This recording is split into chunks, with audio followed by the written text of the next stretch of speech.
My name is Matthew. I founded Align 6 years ago. Before that, I owned a company in Chico. I'm going to go over what Align is and what it does and what we do and all that kind of good jazz. This is not going to be a sales pitch workshop. This is going to be good information for you to take home. I want to start by talking about the chronic pain experience. Okay, and I'm going to tell that story through the framework of my own story. When I was 17 years old, I was exercising and broke my back in 3 places, tore a disc, nerve damage down my right leg, and the short story is that I spent 11 years in really severe chronic pain.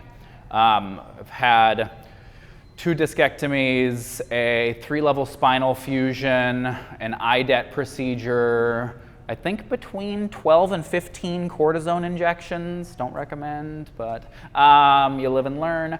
I've muscle relaxers, opiates for a decade. I mean, just everything you all are living through right now.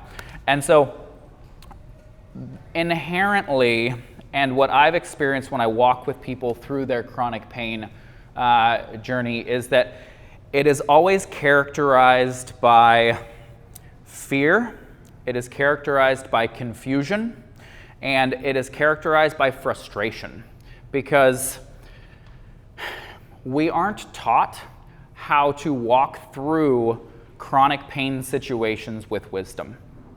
And it's really frustrating, and we go to doctors and they offer us a solution, and it's not a good solution, and we're frustrated with them because we want them to fix us, and they're doing the best that they can, and it's just a really frustrating situation, right? That is the chronic pain experience. It's steeped in confusion, anger, frustration, and fear.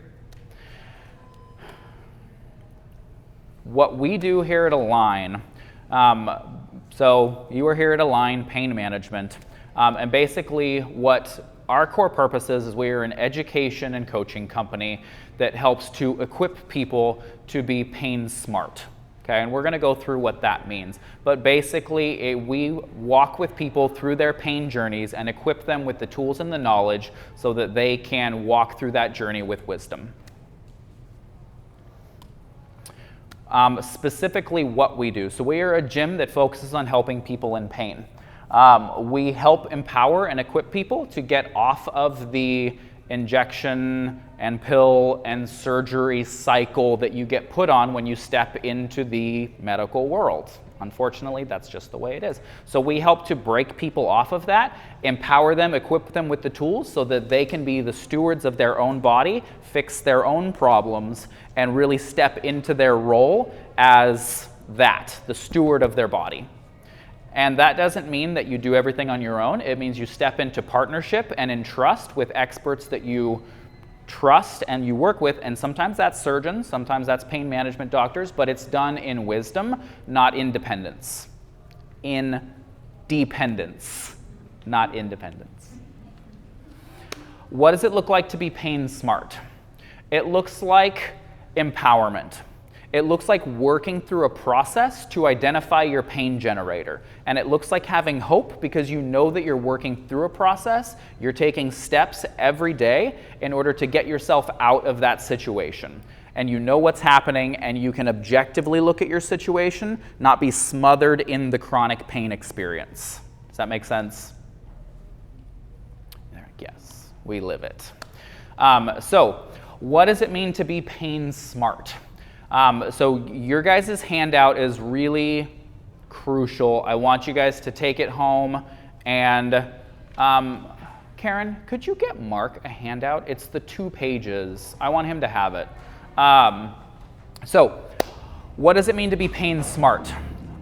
I want to walk with you guys through this today, and there's a lot of information here. Sometimes it takes people 7, 8, 10, 12 months to really get all of this information. I'm going to go over the top layer of it tonight, and what I want you guys to take away from this, what my hope is that you guys take away from this, is a greater understanding of the nature of pain, what your role is with your pain, and a better understanding of what are the drivers of pain. And then that will be a wonderful jumping off point for you to start your own journey. Does that make sense? So it means you know the answers to these 8 questions. There is foundational knowledge. What is my role in managing my pain? All this is on your paper. It's also on the TV. What is pain? Right? We're all walking through these chronic pain journeys. It's really important for us to know, what is pain? What are we experiencing? What are the drivers of it? And unfortunately, your doctor never talks to you about these types of things. Well, hello, Miss Barbara. Hello. It's wonderful to see you. Feel free to grab a chair, space as much as you'd like. Hey, we love having you. What is the nature of chronic pain? That's number 3. What are the root causes of chronic pain? Then we're going to go into more joint-specific knowledge, because this is a low back workshop. And so we're going to go we're going to give you the information, how is your low back supposed to work? What most commonly goes wrong? What's the most effective way to fix that dysfunction? And are pills, injections, or surgeries ever a good idea? A lot of times people will go, oh, well, you're anti-surgery.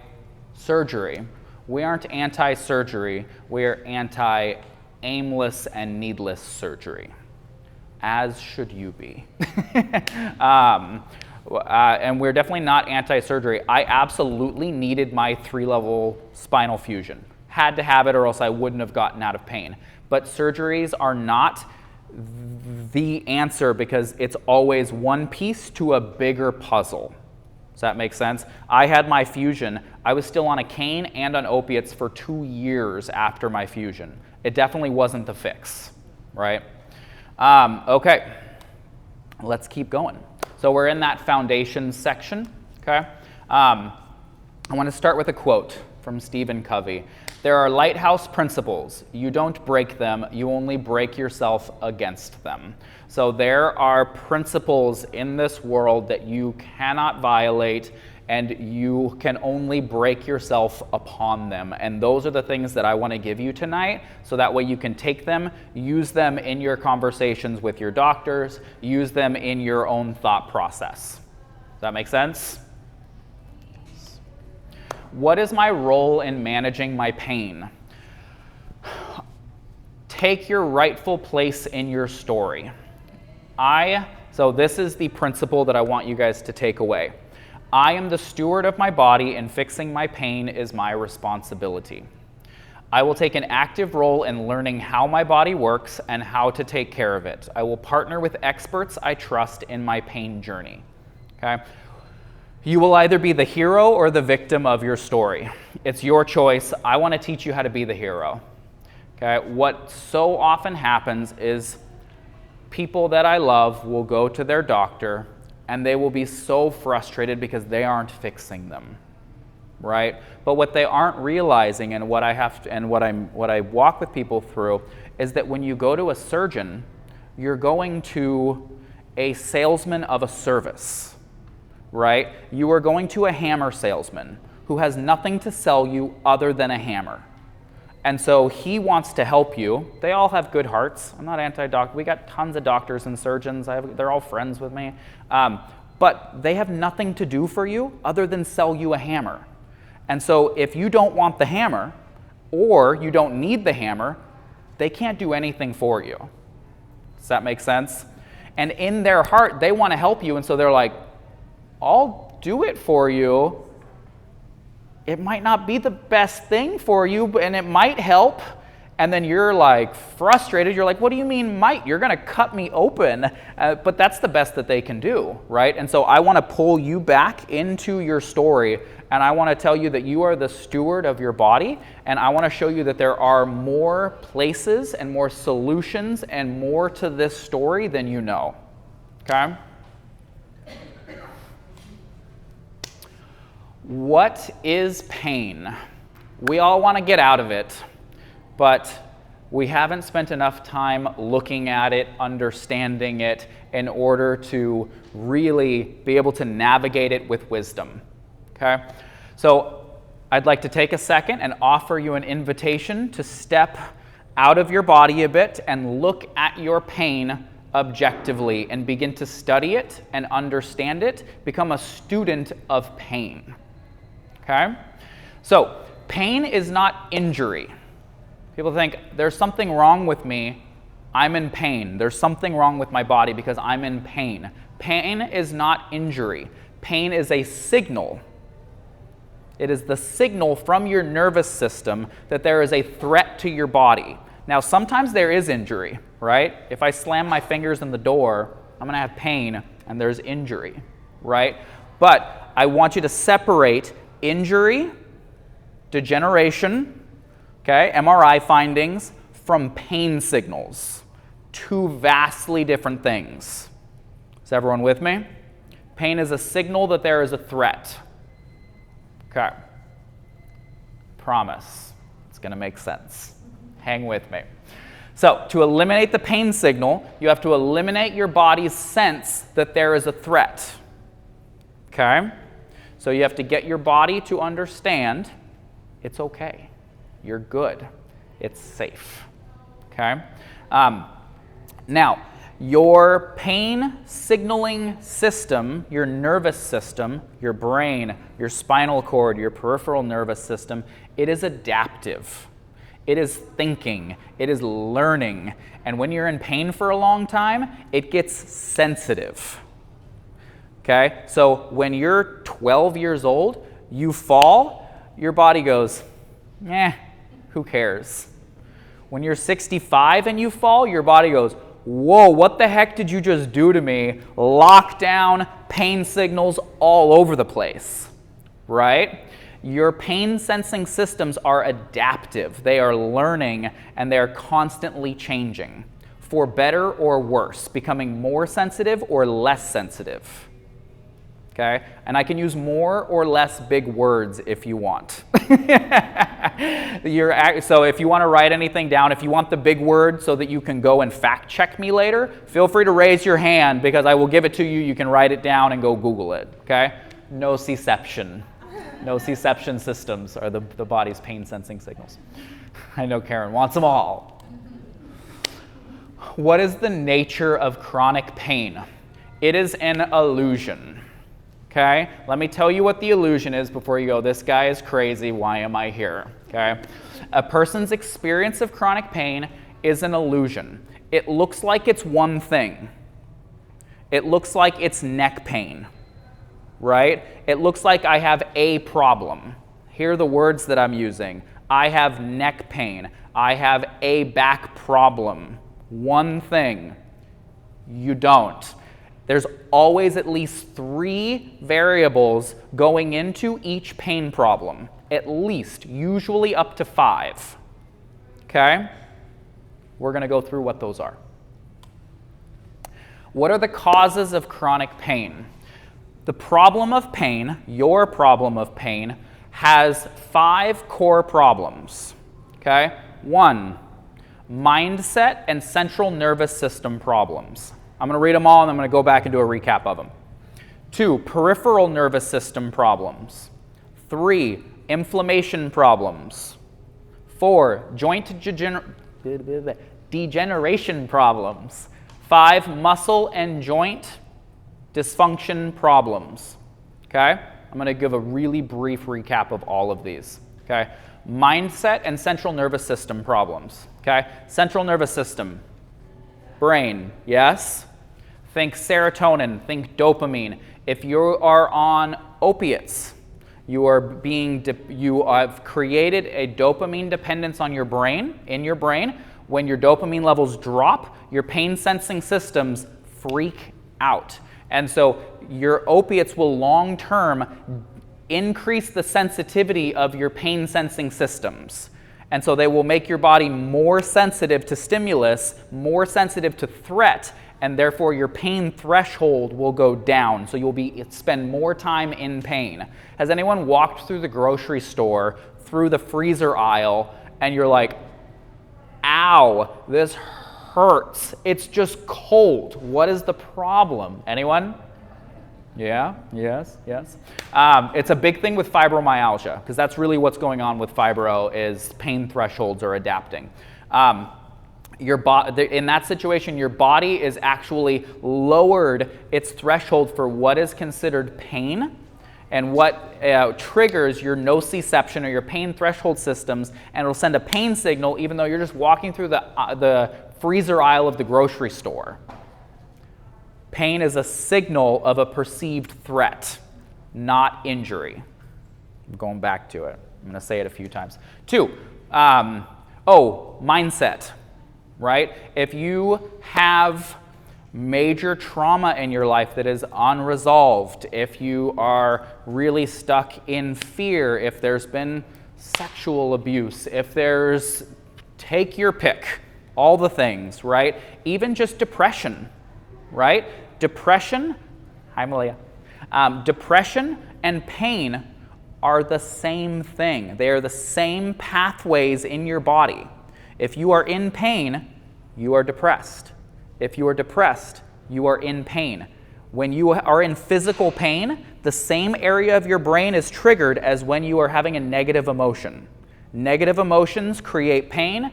Pain creates negative emotions. Okay? Central nervous system, mindset. I'm not saying that depression is completely mindset. Don't jump at me. Peripheral nervous system problems. Okay? How many of you have been in pain for longer than 6 months? So, your peripheral nervous system, spinal cord out, is adaptive. Okay? It memorizes activation patterns. So if you spend longer than 6 months in pain, your body is actually getting, and your body and that pain pathway is actually getting accustomed to being turned on.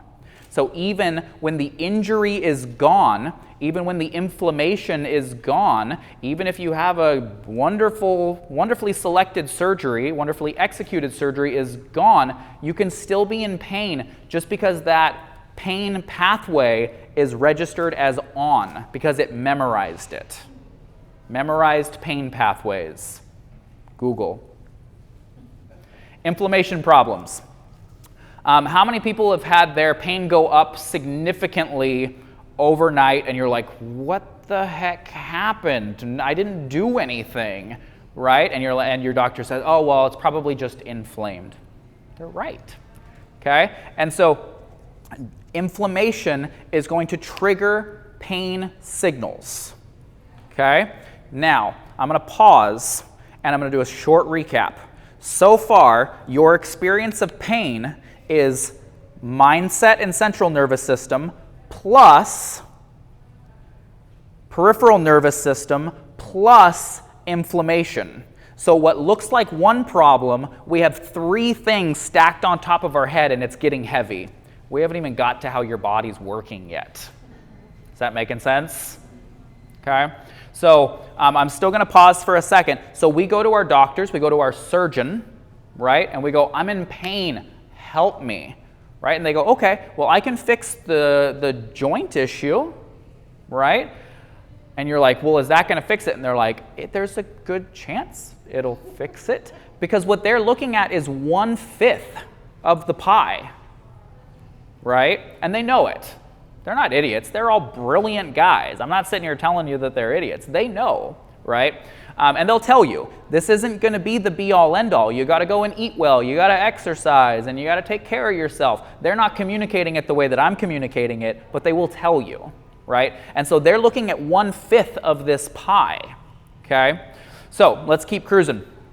You go to your pain management doctor, and they want to do a cortisone injection. What are they trying to do? They're trying to bring your inflammation levels down, right? Hey, you feel better for a while.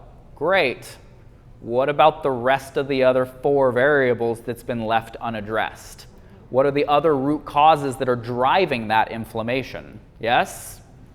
Okay.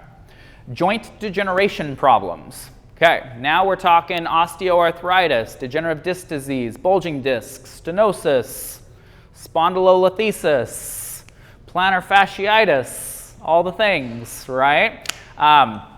So those are the things that you're going to, it's all the things you find on an MRI, right? These are the things that you're going to go to your surgeon to fix. Joint replacements, nerve releases, nerve impingement releases, discectomies, fusions, all that kind of stuff, right?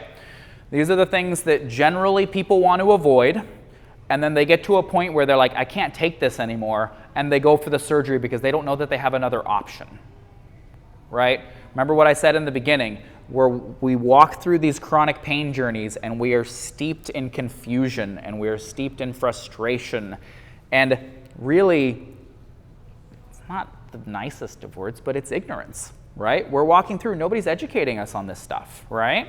And so we're walking through, we have no idea what's going on. We don't know what pain is. We don't know what's going on in our body. Our doctors, nobody's educating us on what these root causes are, and we're just throwing treatments at it at random, hoping something sticks. And our doctors are doing it too. They're going, let's try this surgery. Let's try these pills. Let's try this injection. That's what we're trying to get people off of aimless and needless procedures, medications, injections. With me? Muscle and joint dysfunction problems. You are in a gym. Here is where we come in. Muscle and joint dysfunction, okay? So if your joints aren't working properly, you are going to shift excessive amounts of load and stress into certain areas, okay? We're at a low back workshop. Let's talk about the low back for a quick second. I'm going to go in depth, okay? If my hips are immobile and weak, okay, when I go to pick things up, when I go to walk, if my big, strong hips are not doing the work of moving my body around, that load, that stress is going to be shifted up into the structures of my spine. My spine is meant to be stable. It's meant to hang out there. It's meant to be stable, supported, and not take a ton of load, okay? If you look at how big these bones and muscles are, they're pretty small, right? Look how big these bones are. Why do we think that is? Load, stress. We're talking physics here. If you put a ton of load through small bones, through small muscles, through those little tiny nerve gaps, you're going to make some stuff really mad, okay? Put that big, heavy load through those big glutes, through the big bones, through all that cartilage through the hips. You with me? Okay? If you shove a lot of load through small structures, they degenerate. You get pain signals. You have lots of MRI findings, okay? That's what muscle and joint dysfunction problems are. Now, your pain, your experience of pain is always a combination of all of these things. And so if someone comes to me and says, well, do you think my arthritis is causing my pain? Absolutely. Your mindset and your central nervous system problems are also causing your pain. Your peripheral nervous system adaptations are also causing your pain. Your inflammation is also causing your pain. It's not simple. There's always multifactorial layers upon layers upon layers sitting on top of your head. And if you don't see them, they're going to crush you. If you identify them, talk to them, manage them, you can control them. You can be a good steward of that process. You with me? Mm-hmm. I'm going to explain what I mean a bit. Okay? Case study. Jean Blankenship. I didn't ask her permission to. She's all over our website and everything. Does anyone know Jean? Yeah, oh yeah, oh yeah. She's a sweetheart. We love her. She'll be fine with it. I'll tell her tomorrow. So Jean came to Align with severe neck pain. Like, I cried in her consult because she was sitting there. She had to hold her head up because she couldn't just sit there and let her head rest on top of her shoulders. She was in tears. I asked her what her average pain level was. She told me maybe a 4 or a 5. She was gripping. Her eyebrows were pulled down. Every muscle in her body was contracted. I said, sweetie, I love you. Your pain is an 8 or a 9. Physiologically, I can see it. It's not a 4. You're really tough, and I know it, but you are in a lot of pain. Your nervous system is locked down, right? She had been through physical therapy, cortisone injections, multiple rounds of physical therapy, cortisone injections, massage, chiropractic care. Her MRI was the same as all of our MRIs. There was degenerative conditions, right? Every single person above the age of 40 has degenerative conditions on their MRI. That doesn't mean that they're in pain. Those are two separate things completely. We'll talk about that. So her scans showed pretty advanced disc degeneration, right? The discs, the pillows, these guys, yes? Yes? Okay. Bone spurring and facet arthritis, all right? Her doctor said, well, we can start fusing things. We don't know that that's going to be a good option for you. She came to us, and we walked with her through her pain journey. And we identified and corrected the root causes of the situation, and she's been completely pain-free now for 4 years. She is, right? I know. She's amazing. She said to me in her consult, she said, I just want to go to a movie. I can't sit and look up at the movie theater. I can't. It's my favorite thing to do in the world. I just want to go to a movie, and I can't.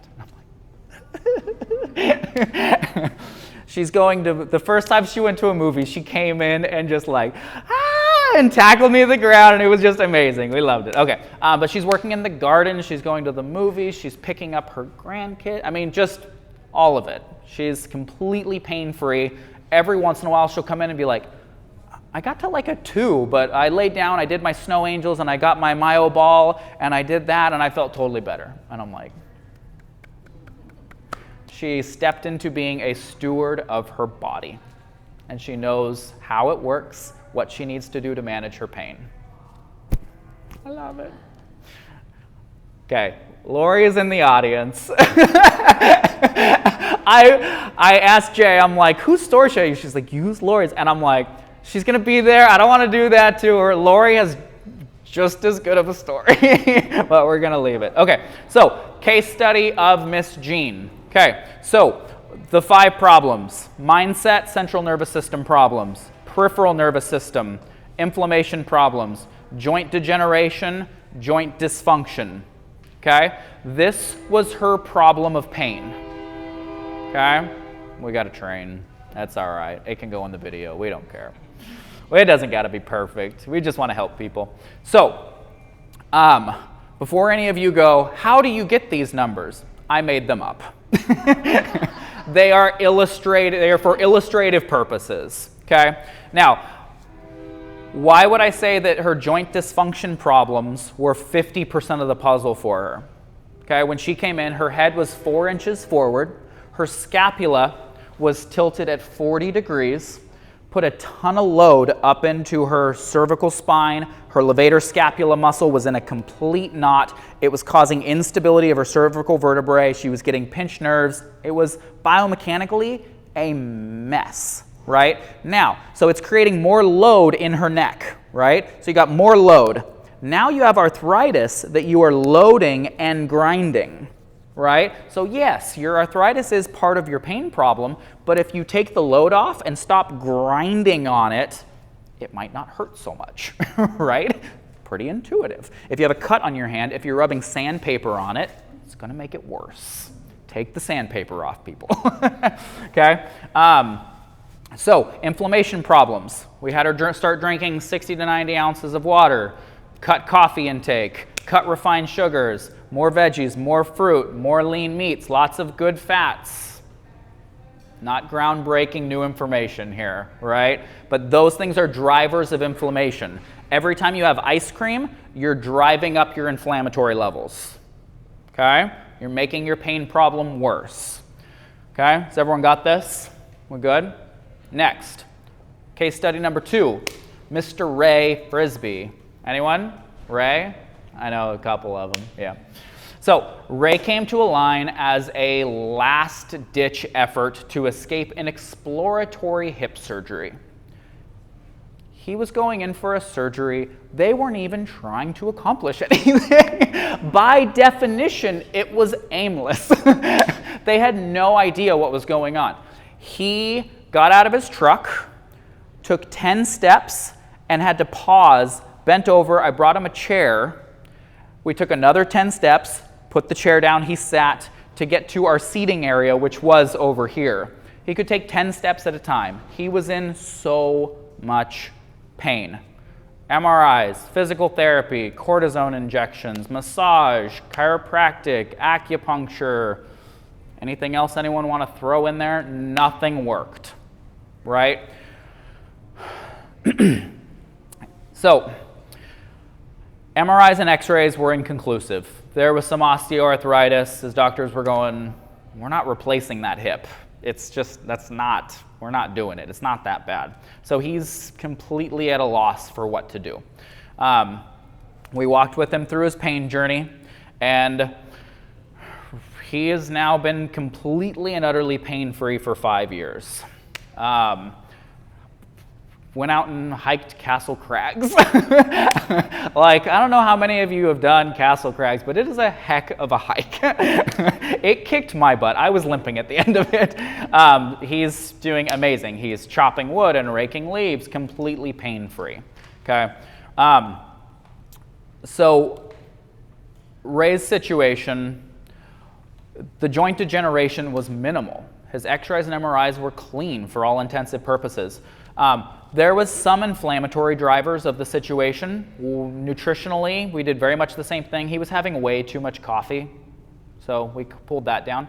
Ironically, Ray's story, he came in, he was in so much pain. I said, we need to get your inflammation down before we can do anything, because you were in so much pain, your nervous system is not going to allow change and adaptation. So I want you to cut your coffee, increase your water before you come back and see me for your first day. His pain levels went down by 3 points, from a 9 down to a 6.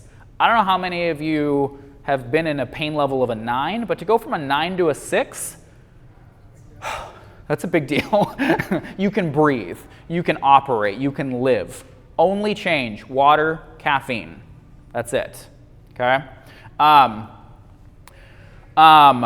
Joint dysfunction was the whole thing. He was in like 30 to 40 degrees of hip flexion, 45 degrees of external femoral rotation, and he was walking like this. I mean, walk like this for the next 5 hours. Let me know if you have pain. You're going to. Let me tell you, don't do it. I already know. I know the answer. He had severe hamstring tendon dysfunction. His hamstrings were completely wrecked. His glute tendon was fraying, and we just rebuilt it. It took a while, but we just rebuilt it. Loading, exercise, massage, all the things I'm going to tell you about today. And now he is fully upright and comes strolling into the gym like this. And you're like, hey, Ray, what's up? He's like, nothing. I'm like, how's your pain? What pain? I like that answer. That's my favorite answer. Okay, how am I doing on time? Not bad. Not bad. I'm happy with it. Not bad for Matthew. I know it. Okay, so how is your low back supposed to work? Okay, in order to be a good steward of your body, you have to know how it's supposed to work. Okay? I'm not beating you over the head with this. I am hoping and praying that you take this on. Okay? You have to know how your body is supposed to work in order to be a good steward of your body. You don't have to do it all at once. Learn little bits here and there. YouTube, Google, our Facebook page. The information is out there. Seek it out. Learn how your body is supposed to work. Okay? Especially if you just have one area of pain. You just got to know one area. Great. You understand it. Okay? Send me an email. I'll send you information for free. I'm not stingy. I want to help you. Okay, the spine is a pillar made up of 33 separate pieces. Okay, it's designed to be stacked vertically. Okay, think Egyptians, think Roman Colosseum, think buildings and structures. Okay, columns made up of pieces of stone. Okay, what happens if we build that pillar like this. Is it going to last a few hundred years? No. You're going to put load on it. It's going to crack. It's going to break down fast. Okay? It is a pillar. It's supposed to be up and down, and it can carry load when it's vertically stacked. Yes, there is supposed to be some curvature, but that is up and down for the spine. Okay? Speaking in slight generalities here. Okay, so how it's supposed to work is your low back is supposed to hang out. It's supposed to chill. It's supposed to not do a whole lot. Okay? And if I'm standing here, my abs aren't doing a lot. My low back isn't doing a lot. Hanging out, my back isn't doing a whole lot, right? If somebody comes and pushes me, my core needs to go, brace, and then relax, and go back to chill, okay? Stasis, right?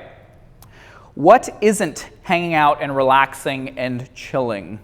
My hips, my glutes, my quads. These things are firing. These things are holding me where I need to be, okay? So your hips need to be mobile and strong. When I walk, my glutes need to fire to hold my pelvis level. When I bend over to pick something up off the floor, my hips need to be doing the moving. My spine should be straight and stable. Hips should do lots of movement, and they should do all the hard work. Don't make your low back do all the movement and it do all the hard work. You with me? When hips get inflexible and lazy, low backs get destroyed. Low back problems originate in the hips, okay? Mobile and strong ankles, okay? Same thing. If my ankles don't move, okay, what's going to happen if I can't get my ankle to bend when I'm trying to walk? Let's try it. Oh, my spine just rotated and went into extension. That pillar, those columns just twisted and bent. What's going to happen at that area of high load? Degeneration, stress. Okay? When ankles get immobile and weak, low backs get destroyed. With me? More or less. This is supposed to be an introduction to concepts, not super deep. We could do a 1-hour workshop on any single one of these little things. So we're just going high level. You guys are doing great. Stable low back. Your low back should be pillar, hanging out, not doing anything unless somebody comes along, pushes you, stabilize, I'm back, right? Bend over, pick something up, stabilize, I'm back, to rest. Your spine should be at rest for most of the time, okay? Is my spine at rest right now? No, it is having to keep my body from falling over, right? Is my spine at rest right now? No. Is my spine at rest right now? No. Okay, take care of your backs by taking care of all the stuff below it. You with me? What most commonly goes wrong? We kind of just talked about it. I'm going to blow past this. Inflexible and weak hips, okay? What does that mean? Your hips have certain range of motions that they should be able to do. 90 degrees of hip flexion. 90 degrees. My chair is too high, but 90 degrees, right? You should be able to cross your leg over and sit there like that, okay? 10 degrees of hip extension. Your leg should be able to go behind you. Novel concept. It's supposed to go back there, okay? If it can't do that, what happens when you walk is instead of the movement coming from your hips, your low back will compensate, and you have compromised the structural integrity of your spine, okay? Inflexible and weak ankles. Oh, inflexible and weak hips. Weak is the second part of that, okay? My hips need to be strong. If I'm going to pick up something off the floor, my hips need to be doing the work. Okay? If I'm going to walk, okay, my hips need to be strong enough to hold my pelvis level, okay, during my gait cycle. Your gait shouldn't look like this. It shouldn't do that. That's not right, okay? It also shouldn't do this.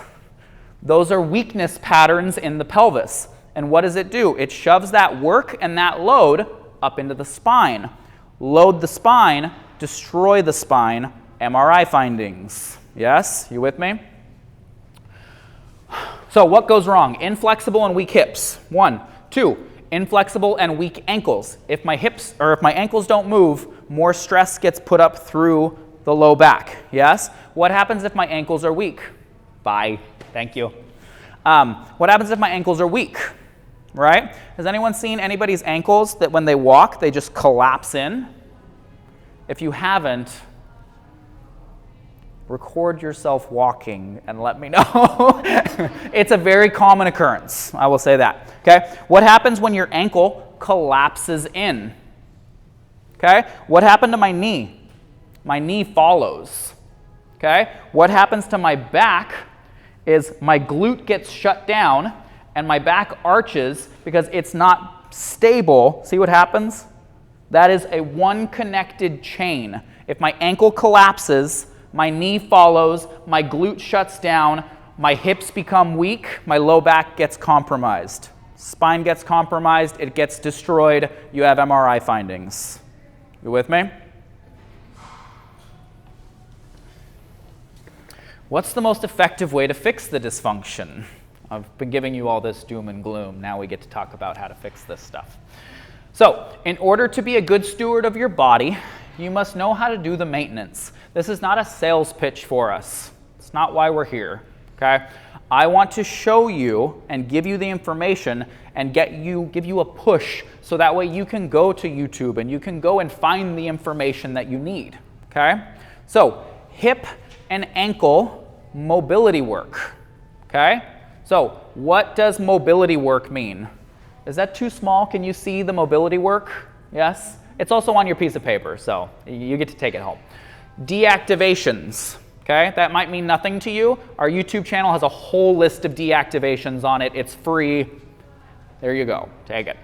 Tissue mobilizations. Hop on a foam roller. Hop on your blue massage ball. How many of our clients here have foam rollers and massage balls at their house? Yes, yes. Static stretches, active stretches, eccentric loading at end range of motion of a joint, okay? Lots of options, okay? At the end of the day, you need to get your joint moving. Your hips need to be able to bend to 90 degrees this way. They need to be able to go to 10 degrees backwards. It needs to go to 90 degrees that way. End of story. Get it there. Stretch, roll, massage. If you want somebody to do it for you, go pay someone to stretch you. I don't know. However you get it there, get it there. Same thing with the ankles. Okay, your big toe should fold into extension. Extension. Yes, the big toe is supposed to move. I know, it's novel. It's interesting, right? At least 60 degrees. Okay, so 0, 90, 60. Okay, look at my walking pattern. Okay, when I walk, oh, the big toe has to bend in order to walk right. Interesting, okay? What happens if the big toe doesn't bend? Your big toe has to go in order for you to roll off on the inside of your foot to accommodate for an immobile big toe. You with me? Rolling in, knee goes in, hip gets weak, low back destroyed. You can have a completely destroyed low back from an immobile big toe. Think about it. Same thing with the ankles. They need to be mobile. It's like 30 to 40 degrees of dorsiflexion is the big one, okay? You need to be able to go through a healthy gait cycle without shoving load up the chain, okay? So hip and ankle strength work, okay? Your hips need to be strong. Your ankles need to be strong. What does that mean? That means you need to be able to stand on one leg without your hips collapsing, okay? So go and research clamshells, okay? Lateral stability work. Sit down stand-ups, okay? I'm not talking about going into the gym and doing barbell squats. Think, what have you done in physical therapy? Clamshells, front leg raises, build hip stability through glutes, through hamstrings, quads, transverse abdominals, okay?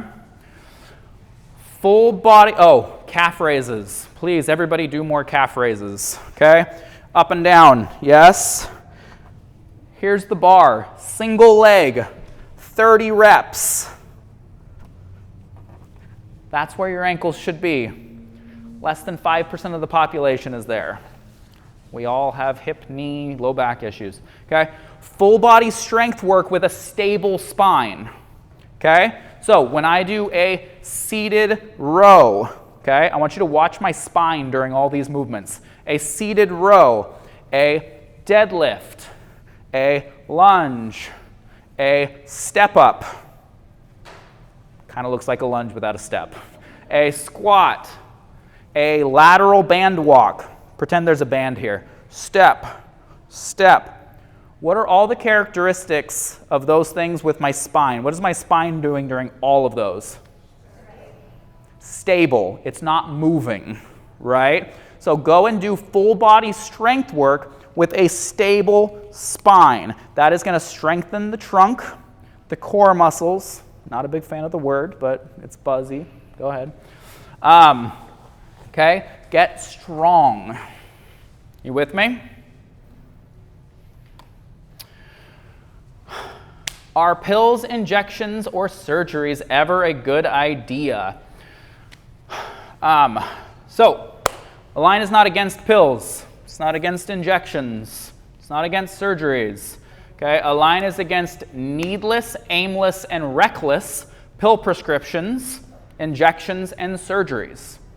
Okay, let's talk about what that means. The intelligent diagnostic process is aimed at identifying your pain generator with a long-term treatment plan in mind. It is not aimlessly treating symptoms, effectively leaving you dependent and trapped by those treatments for the symptoms. Okay? You with me? I go to my pain management doctor. I have back pain. He says, okay, I can give you a cortisone injection. Single best answer you can give him. Why? Why? What's your goal? What's the end goal with it? Is it going to fix my problem? Is it going to help you find what my pain generator is, what's actually causing my pain? No. Why are we doing it? Well, it'll help you with your pain. I don't want to get out of pain for 6 weeks. I want to get out of pain for the rest of my life. Okay? What happens if you have your cortisone injection? Great, it lasts 3 months. What about in 3 months? We're all living a long time now, guys. Right? Okay? Now you're dependent on this treatment that's fixing your pain. It's not. The latest research shows that cortisone destroys the structures that you inject it into. If you get a cortisone injection, not only is it not fixing your pain, it is destroying the structures that you are injecting it into. So it is making your pain maybe better in the short term because it's addressing the inflammation section, but it is creating joint degeneration problems for you long term that will require dramatic and invasive surgeries. That's not a solution, guys. That's a Band-Aid with acid on the back end of it. It's just no, I just can't do it. Now, if your doctor says, I want to inject it here because I want to see if your symptoms completely go away, and then that will tell us that we need to do this. Diagnostics, working toward identifying your pain generator with a long-term treatment plan in mind. That is not aimless. That is not needless. That is investigative. That is intelligent. That is smart. That's what I want for you guys. Okay? If you don't remember anything else, ask your doctor why until they get really frustrated with you. I want to do this. Why? Because this. Why? Keep asking why. Okay? Does my joint degeneration problem correlate to pain? Great. Now we're at MRI findings. Okay. Everybody over the age of 45 has degenerative disc disease. Okay? I've had an MRI. I have it. I'm 32 years old. 32. Still 32. Yes. Okay. Everybody has it, okay? Whether you have pain or not, you have it. There is no direct correlation between degenerative disc disease and pain symptoms. So if your doctor says, I see degenerative disc disease, we need to do surgery, you tell your doctor they're wrong, and you walk away. Or you say why. That's probably the right answer. Why? Okay? Let's keep going. Stenosis, okay? I'm going to get some of my stats wrong. There's a whole table of it I can send you if you email me. I think it's 70% of people have MRI findings of stenosis with no correlation to pain. Some people have severe stenosis, no pain whatsoever. Other people have severe stenosis and they're lit up like a Christmas tree. Okay? There's no correlation. Okay? I mean, you can just keep going. Spondylolisthesis, that shift. Okay? Same thing. It's like 60%. There's just no correlation to pain on MRI findings. America is still the only country that, so let me rephrase that. Let me back up. The standard medical recommendation in most countries other than in America is to not do an MRI for back pain because it drives poor medical decisions. There is a saying in the industry, the quickest way to a needless surgery is to get an MRI. You with me? We aren't anti-MRI. We tell our people, we need more information. We don't know what the heck is going on here. Go get an MRI. Let's see what we're dealing with here. Okay? But be careful because it can drive you to making really bad decisions. You with me? Okay. Now, a few problems that you pop up on an MRI where you go, ding, ding, ding, surgery. We are not anti-surgery. There are some things where you go, get the dang surgery. Severe disc bulges, high in the back. Severe disc bulges that have clear nerve entrapment, radiculopathy pain all the way down past the knee to the foot, and weakness in the foot. Don't come to me. Take your butt to the surgeon. Okay? Now, nothing is single source, right? Everything is always multifactorial. So you go and get that surgery. What caused that disc bulge in the first place? Is it an immobile toe? Is it a weak ankle? Is it a weak pelvis? What caused it in the first place? So a lot of our people's pain journeys, not a lot, some, I don't know what the right number is, okay?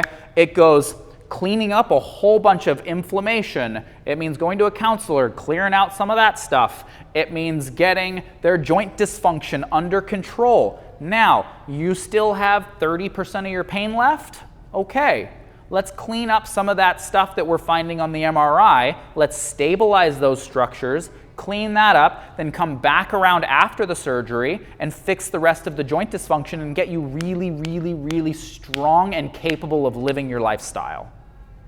Yes? Approaching the entire stack, the entire problem of pain, not just one thing. Okay? If you go to a surgeon, they can attack one thing, one line. If you go to a counselor, they can attack one line. Right? If you go to a pain management doctor, they can attack one line. There's always 5 parts to this equation, which is why Western medicine struggles so hard, because everybody specializes in one line and is looking through the keyhole of their specialty and can't see anyone else's specialty. You with me?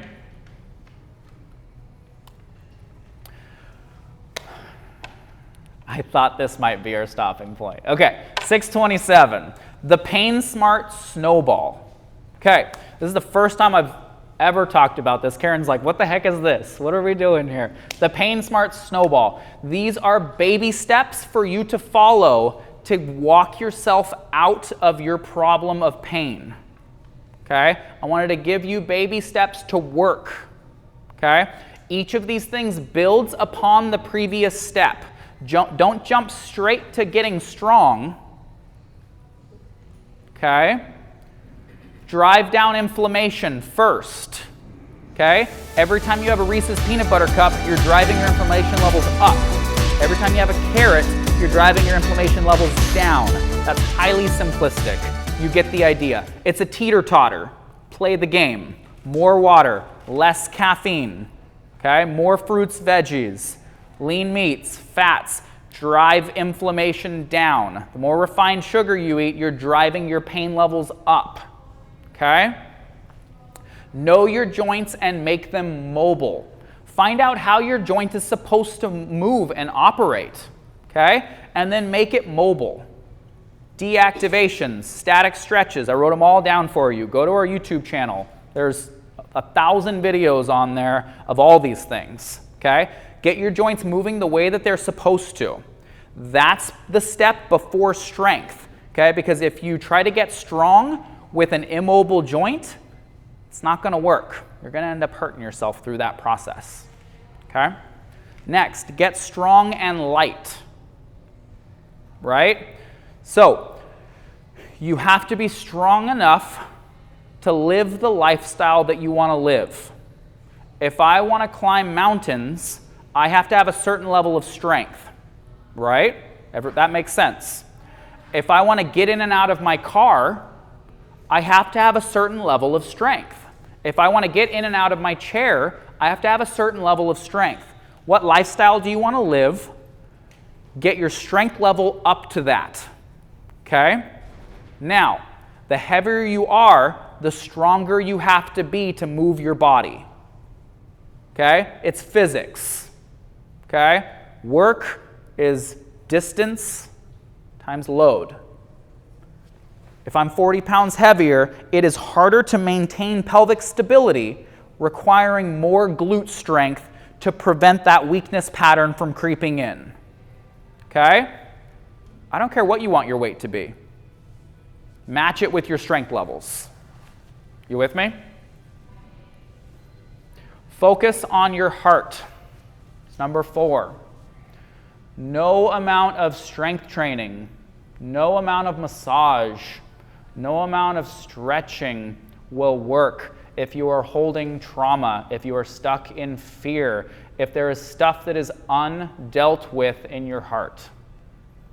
Your nervous system will be incapable of adapting to the stimulus that you give it if it senses a fear or if it senses a threat in the world. Whether that threat is childhood trauma, sexual abuse, whatever it may be, we got to deal with our stuff because our nervous system forgets nothing. Number 5, focus on others. We are meant to live in community. We are meant to care about other people, okay? If you're loving others and you're focused on helping others, you will sit in a place of joy, gratitude, and your nervous system will be more resilient and less prone to sensing threats because you're thinking about other people. And so you will literally change your nociception, your pain threshold systems, by focusing and loving others. Those are the steps. I hope you take this journey, and we would love to help you walk through it if you would like, but you have the steps. That is my spiel. Thank you, guys.